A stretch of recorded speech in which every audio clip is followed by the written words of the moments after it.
কৃষিভিত্তিক অর্থনীতি নির্ভর জেলা শেরপুর।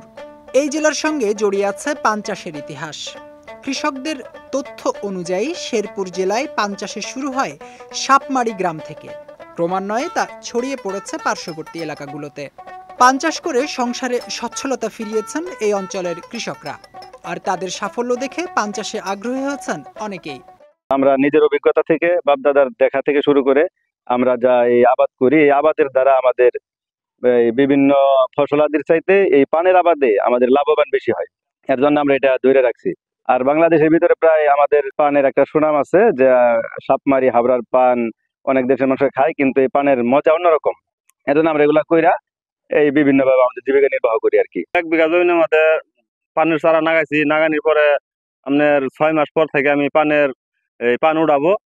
6 মাস পর থেকে পান উঠায় পরে আমরা বিক্রি করি। সপ্তাহে ধরুন 10,000, 8-10,000, 12,000 বেচা কিনি এটা করুন যা। আমরা চাষ করতেছি, আবাদ করতেছি, 10 বছর আমরা বিক্রি করবো পান। এই পান সারা বছরই আল্লাহ রহম, কোনো অসুবিধা নাই, সারা বছর বেতন দেবো।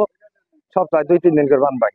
আমরা এই 30-35 জন লোক একসাথে কাজ কাম করি, 600 টাকা বেতন পাই। তাতে আম করে দিন যেমন ভালোই চলে। চারা লাগানোর 6 মাস পর থেকেই সপ্তাহে 2 বার পান তোলা যায়। বিঘা প্রতি 70 থেকে 80 হাজার টাকা খরচে সপ্তাহে বিক্রি করা যায় 15 থেকে 16 হাজার টাকার পান।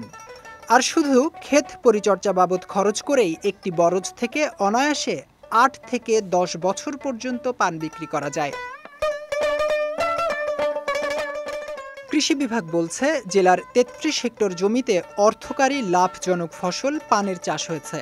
কৃষি বিভাগের পক্ষ থেকেও কৃষকদের দেয়া হচ্ছে উৎসাহ ও প্রয়োজনীয় সকল পরামর্শ।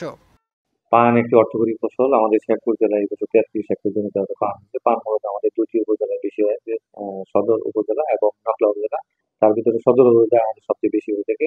পান চাষে আমাদের পুরুষ শ্রমিকের পাশাপাশি নারী শ্রমিকদের একটা কর্মসংস্থান হয়। যে অর্থকরী ফসল হওয়ায় একই জমিতে প্রায় 5 থেকে 10 বছর পর্যন্ত পান চাষ করা যায়।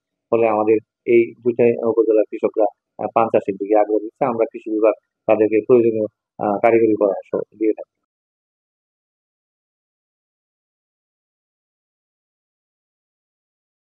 পান চাষকে আরও সম্প্রসারিত করতে আর্থিক ঋণ সহায়তার দাবি করেছেন জেলার কৃষকেরা।